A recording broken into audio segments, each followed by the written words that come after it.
Hello everyone, welcome back to this channel.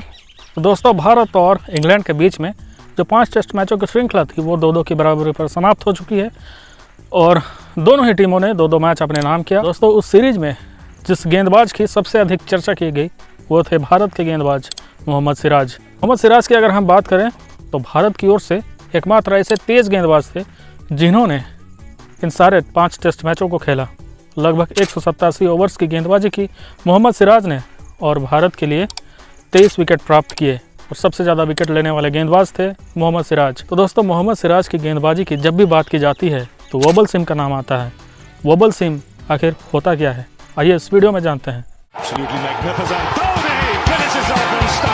Delhi Capitals में अभी तक शुरू होने जा रहा है भारत का दक्षिण अफ्रीकी दौरा। दोस्तों देखिए, ये मेरे हाथों में एक लेदर बॉल है, क्रिकेट बॉल है। इसी से टेस्ट मैचेस खेले जाते हैं। जितने भी इंटरनेशनल मैचेस होते हैं इसी गेंद से खेले जाते हैं। अलग अलग ब्रांड होते हैं इस बॉल के और उस बॉल से खेले जाते हैं। भारत में अक्सर एसजी बॉल से टेस्ट मैचेस होते हैं। वहीं ऑस्ट्रेलिया की बात करें तो कुकाबूरा का गेंद यूज होता है। इंग्लैंड की बात करें तो ड्यूक्स गेंद का इस्तेमाल होता है। और ऐसे ही कई अलग अलग देशों में अलग अलग तरह के गेंदों का इस्तेमाल किया जाता है। तो दोस्तों, इस बॉल की अगर हम बात करें तो इस पर एक सिलाई होती है जिसे सीम कहा जाता है। इस पर आप सिलाई देख सकते हैं, इसी को हम सीम कहते हैं। 4 टुकड़ों में लेदर पार्ट्स को सील के ये गेंद को बनाया गया है। और जब भी कोई नॉर्मल गेंदबाजी करते हैं तो इस सीम के सहारे गेंदबाजी होती है। सबसे पहले वोबल सीम को समझने के लिए हमें समझना होगा कि स्विंग और सीम में क्या डिफरेंस होता है। तो दोस्तों, स्विंग का मतलब होता है झूलना या फिर लहराना। तो उसी प्रकार से ये गेंद भी जो है जब फेंकी जाती है तो पिच पर पड़ने से पहले कभी कभार हरकत करती है, हवा में लहराती है, कभी अंदर की ओर कटती है या फिर कभी बाहर की ओर निकलती है। मान लीजिए कि ये पिच है और इसको जब कोई गेंदबाज फेंकते हैं तो गेंद कभी पिच पर पड़ने से पहले हवा में इस तरह से कटती है या फिर इस तरह से कटती है। इसी को हम स्विंग कहते हैं। आपने फ्रिस्बी थ्रो तो देखा होगा, जब फ्रिस्बी को फेंका जाता है तो वो फ्रिस्बी जो है सीधे डायरेक्शन में नहीं जाकर एक कर्व डायरेक्शन में जाती है, स्विंग होती है। उसी प्रकार से इस गेंद को भी जब फेंका जाता है ये गेंद भी हरकत करती है, कभी कभार हवा में अंदर की ओर आती है कभी या फिर बाहर की ओर जाती है पिच पर पड़ने से पहले, और उसी को हम स्विंग कहते हैं। और जब कोई गेंदबाज इस सीम के सहारे गेंदबाजी करते हैं और गेंद जब पिच पर पड़ती है इस सीम के सहारे, अगर इस प्रकार से गेंदबाजी की जाती है, ये बाहर की ओर इसका जो सीम है वो फेस कर रहा होता है, और इस प्रकार से अगर गेंदबाजी की जाती है तो इस सीम जो है अंदर की ओर फेस कर रहा होता है। इस प्रकार से जब पिच पर पड़ती है और इस सीम के सहारे अंदर आती है या फिर गेंद को जब फेंका जाता है और इस सीम के सहारे बाहर की ओर मूवमेंट करती है, उसे ही हम सीम मूवमेंट कहते हैं।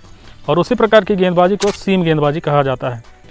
उम्मीद है दोस्तों कि आपको समझ में आ गया होगा कि ये जो स्विंग है और सीम है ये क्या होता है और दोनों में क्या डिफरेंस है। तो चलिए अब बात करते हैं कि वोबल सीम आखिरकार होता क्या है। आपने मोहम्मद शमी जैसे गेंदबाज को देखा होगा कि वो इस प्रकार से गेंदबाजी करते हैं कि जो सीम है इस प्रकार से घूमती हुई जाती है और गेंद पिच पर पड़ती है, अंदर की ओर जाती है, बाहर की ओर जाती है या फिर इस सीम के सहारे सीधी जाती है। और इस प्रकार से सीम को जब पकड़कर गेंदबाजी की जाती है उसे हम अपराइट सीम कहते हैं। नॉर्मल सीम गेंदबाजी इसी प्रकार से की जाती है। अब वोबल सीम क्या होता है? तो दोस्तों, आपने देखा होगा मोहम्मद सिराज काफ़ी जाने जाते हैं वोबल सीम के लिए। साथ ही इंग्लैंड के जो बॉलर हुआ करते थे स्टुअर्ट ब्रॉड, पाकिस्तान के बॉलर हुआ करते थे मोहम्मद आसिफ, वोबल सीम का काफ़ी इस्तेमाल करते थे। जो आपके 2 फिंगर है, टॉप के 2 फिंगर, उसे इस प्रकार से थोड़ा चौड़ा पकड़ा जाता है इस गेंद को और फेंका जाता है गेंद को।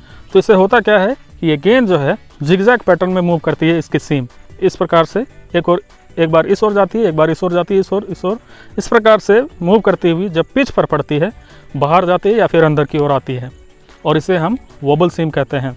जब गेंद सीधी इस प्रकार से सीम पर चलती है, सीम पर लैंड करती है और मूवमेंट करती है तो उसे हम नॉर्मल सीम गेंदबाजी कहते हैं। ये जब सीम हिलती हुई जाती है, इस प्रकार से हिलती हुई जाती है तो उसे हम वोबल सीम कहते हैं। और वोबल सीम गेंदबाजी के फ़ायदे क्या हैं? देखिए दोस्तों, कई बैट्समैन जो हैं अंदाज़ा लगा लेते हैं बॉलर किस प्रकार की गेंदबाजी कर रहे हैं। इस सीम को देखकर कई बल्लेबाज जो हैं ये पता लगाते हैं कि किस प्रकार से गेंद हरकत करने वाली है। पिच पर पड़ने के बाद ये गेंद सीम के सहारे अंदर की ओर आएगी या फिर बाहर की ओर जाएगी। और बॉलर को भी पता होता है कि गेंद जब वो फेंकते हैं तो किस प्रकार से हरकत करने वाली है पिच पर पड़ने के बाद। वोबल सीम की बात करें तो जब कोई गेंदबाज वोबल सीम की गेंदबाजी करते हैं तो वोबल सीम इस प्रकार से मूव करती हुई जाती है इसकी सीम, और ना ही बल्लेबाज को पता होता है, ना ही गेंदबाज को पता होता है कि ये गेंद अंदर की ओर आएगी या फिर बाहर की ओर जाएगी, क्योंकि इस प्रकार से मूव कर रही होती है गेंद, तो ये किसी को पता नहीं रहता है कि किस पोजीशन पे गेंद पिच पर पड़ेगी, इस प्रकार से पड़ेगी या फिर अंदर की ओर पड़ेगी और सीम के सहारे बाहर या फिर अंदर की ओर जाएगी। तो इसी को हम वोबल सीम की गेंदबाजी कहते हैं। मोहम्मद सिराज अक्सर इस गेंदबाजी के लिए जाने जाते हैं और कई नए बॉलर्स ऐसे आ रहे हैं जो कि इस प्रकार की गेंदबाजी को अपना रहे हैं विकेट प्राप्त करने के लिए। तो उम्मीद है दोस्तों कि आपको ये समझ में आया होगा कि आखिरकार ये जो वोबल सीम की गेंदबाजी है वो क्या होती है। उम्मीद है दोस्तों कि आपको ये वीडियो पसंद आया होगा। वीडियो पसंद आया तो वीडियो को लाइक करें, नए हैं चैनल पे तो चैनल को सब्सक्राइब जरूर कर दें।